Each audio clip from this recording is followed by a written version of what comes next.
Hi guys, and welcome back to Claire's Clues. On today's video, I'd like to talk to you about the book The 7 Strategies for Wealth and Happiness by Jim Rohn. See, this book was created to help you discover the 7 essential strategies that you'll need in order to help find success in life. So to start things off, I've got a few quotes by Jim himself. So I'll start with the first one here, and it says, "I was yet to understand the difference between making a living and making a life." See, although they sound very similar, they are vastly different.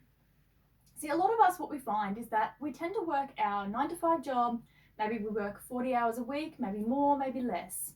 But all we tend to think about is how do we get by? How do we pay the bills? Have we worked enough? Have we met our quota? Are we going to be able to pay off the mortgage or the rent? Are we going to have enough to pay the bills that we've got, the debts?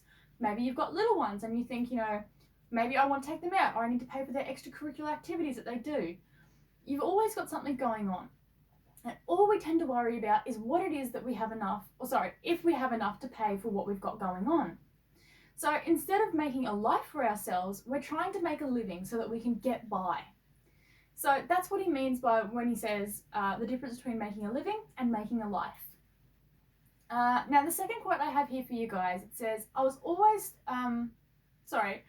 had far too much month left over at the end of my money.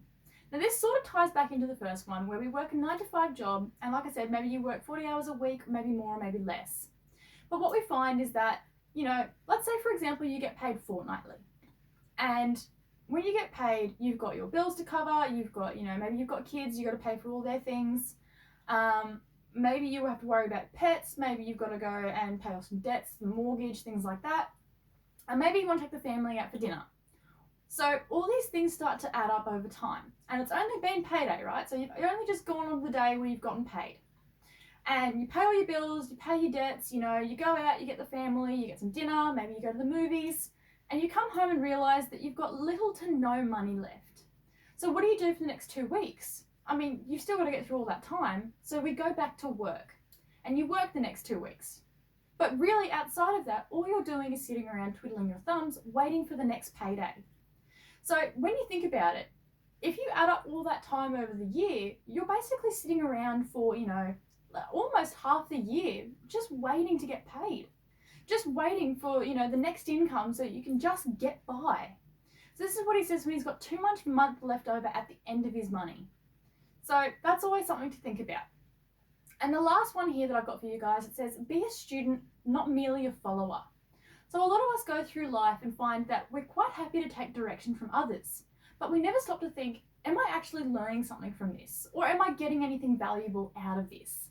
We'll all do something throughout the day where we could be learning things, but instead we just go through it on autopilot and we don't realize that we could be gaining knowledge. So we really should be going through life asking ourselves a question every day, at least one. What is something that I can learn from what I'm doing? Or maybe you want to go out and learn a new language. Maybe you've decided on something that you want to do.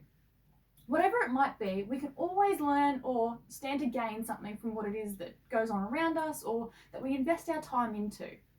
So, like I said, be a student, not merely a follower. Alright, so guys, moving on, I just want to talk quickly about chapter 1. Now, I found this really interesting, and it's called 5 Key Words.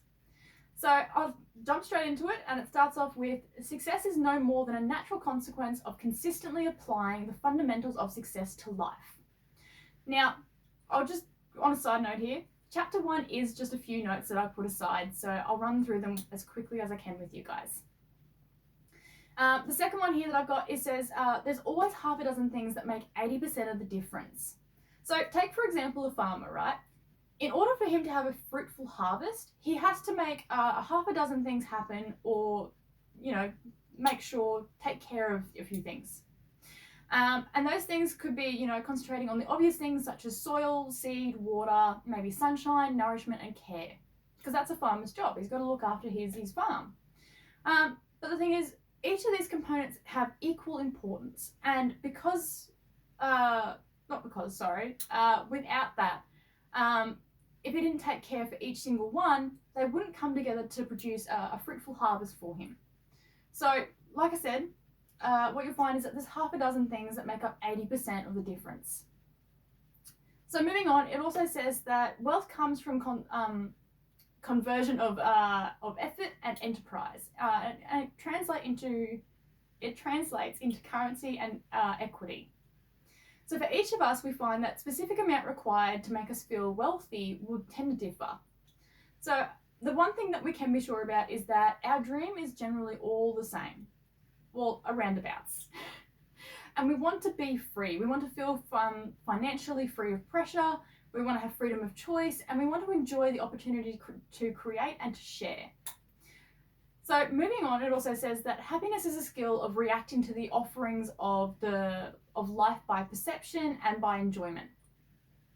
So it's achieved by both giving and receiving. It's being able to feast on harmony and food, as well as ideas and bread. So happiness comes from those who deliberately expand their horizons and experiences. So moving on, he talks about discipline. Now what he says is that discipline is the bridge between thought and accomplishment. So it's basically the glue that binds inspiration to achievement. Now he also goes on to say that discipline is the foundation on which success is built. Now if you lack discipline, inevitably you'll find that it leads to failure. And failure is rarely the result of some isolated event. And instead, what we find is that it is a consequence. It is a consequence of a long list of accumulated little failures, which happens as a result of too little discipline.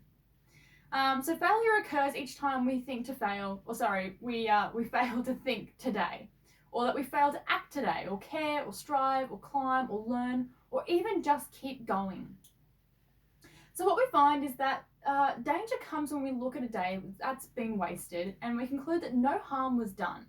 Now, I'm sure a lot of us have done this when we sit around and we think, I haven't been really productive today, not much has been achieved, but I don't feel like I've wasted the day. I don't feel like, there's much to lose really. But it's quite the opposite. A lot of harm is done by just doing nothing. Because what we find is that after all, you might think it's just one day, but these days add up. Now you add those days up to a year, and you add those years up to what is a total of a lifetime. And perhaps you can now see what's happening, and it's a repeating of basically small failures that can easily turn your life into a major disaster. Simply because you thought on one day, it's not a big deal. But then it happens the day after, and the day after that, and little things like this start to compound and add up.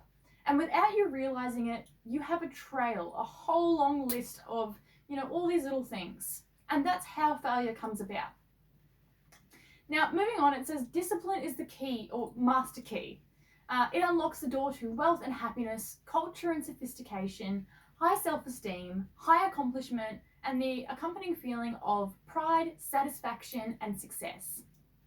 So your commitment will be tested when circumstances emerge that could interfere with your commitment to your new discipline. So when you'll have to perform, rain or shine, it doesn't really matter when, but these things come up and you just sort of have to deal with them as they do.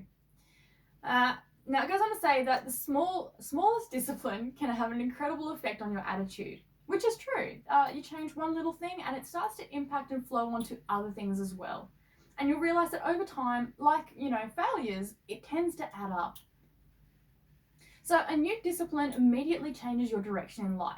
It's a little bit like, if you're on a ship and it changes direction in mid-ocean, you're now off to a new destination. And it also goes on to say that success is also an elusive notion because it is both a journey and a destination. So it's the steady measured progress of a goal and the achievement of a goal. So success is making your life what you want it to be. And success is not a set of standards from our culture, but rather a collection of personal values, clearly defined and ultimately achieved. Now, there are two ways to face the future, and you can either face it with anticipation, or you can face it with apprehension. All right, guys, I'll quickly run through this as fast as I can for you, just to recap everything that I've sort of gone over. Now, the first few quotes that was from Jim that he spoke about was 1, I was yet to understand the difference between making a living and making a life. The second was, I've had far too much month left over at the end of my money. And the second was, be a student and not merely a follower. Now it goes on to say that success is no more than a natural consequence of consistently applying the fundamentals of success to life.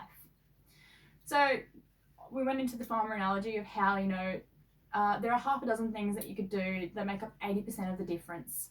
So like I said, the farmer, he has to take care of things such as, his water, his seeds, his soil, sunshine, nourishment, and care for everything that he's put into the ground.